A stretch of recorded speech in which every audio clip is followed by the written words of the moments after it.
ఆదివారం రాత్రి కురిసిన అకాల వర్షంతో వాతావరణం ఒక్కసారిగా చల్లబడింది. గత 4 రోజులుగా ఎండల తీవ్రత ఎక్కువగా ఉండడంతో రైతులు భూములను చదును చేసుకుంటున్నారు.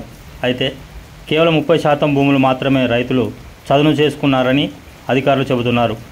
వర్షాలు మరో 10 రోజుల తర్వాత కురుస్తాయని ఆశించిన రైతులకు ఆదివారం కురిసిన వర్షంతో కొంతమేర నిరాశకు గురయ్యారు. ఉరుములు మెరుపులతో కూడిన వర్షం పడడంతో రైతులు పత్తి గింజలు పెట్టుకునేందుకు ఉత్సాహం చూపుతున్నారు.